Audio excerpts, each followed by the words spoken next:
سامعین، حضرت ابو ایوب انصاری رضی اللہ تعالی عنہ فرماتے ہیں اللہ کے پیغمبر صلی اللہ علیہ وسلم نے ارشاد فرمایا کہ کوئی مسلمان کسی دوسرے مسلمان کے ساتھ 3 دن سے زیادہ قطع تعلقی مت کرے، یہ نہ ہو کہ جب 2 مسلمانوں کی آپس میں ملاقات ہو تو ایک کا منہ ایک طرف ہو، دوسرے کا منہ دوسری طرف، فرمایا ایسا نہ ہو۔ سبحان اللہ! جو لوگ اللہ کی رضا کے لیے آپس کے اندر محبت رکھتے ہیں، آپس کے اندر پیار رکھتے ہیں،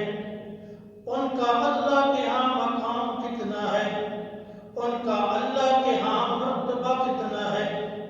ذرا توجہ کے ساتھ سماعت فرمائیے گا۔ حضرت انس رضی اللہ تعالی عنہ فرماتے ہیں اللہ کے پیغمبر صلی اللہ علیہ وسلم نے ارشاد فرمایا روز قیامت اللہ رب العزت نور کے ممبر بچھائیں گے، ان نور کے ممبروں پر کچھ لوگوں کو بٹھایا جائے گا۔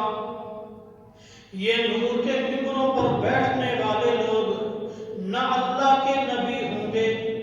نہ شہید ہوں گے، لیکن جب یہ لوگ نور کے ممبروں پر بیٹھیں گے تو انبیاء بھی رشک کریں گے، شہداء بھی رشک کریں گے کہ یہ کون اللہ کے نیک بندے ہیں جن کو نور کے ممبروں پر بٹھایا گیا۔ صحابہ کرام عرض کیا رسول اللہ صلی اللہ علیہ وسلم ذرا بتلائیے یہ کون خوش بخت لوگ ہوں گے جن کو روز قیامت نور کے ممبروں پر بٹھایا جائے گا؟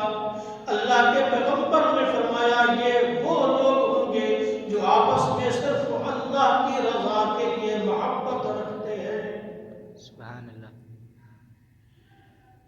گرامی قدر سامعین، ایک اور حدیث پاک میں آتا ہے آپ صلی اللہ علیہ وسلم نے ارشاد فرمایا پیر اور جمعرات کے دن اللہ تبارک و تعالی جنت کے 2 دروازے کھول دیتے ہیں اور ان مسلمانوں کی مغفرت فرما دیتے ہیں جو اللہ کے ساتھ شرک نہیں کرتے، لیکن رب کائنات فرشتوں سے فرماتے ہیں میرے فرشتوں فلاں 2 بندے ان کا نام مغفرت والی فہرست میں نہیں لکھنا جب تک کہ وہ آپس کے اندر صلح نہ کر لیں۔ اللہ اللہ! اس حدیث پاک سے معلوم ہوا کہ جب 2 بندے آپس کے اندر قطع تعلقی کرتے ہیں،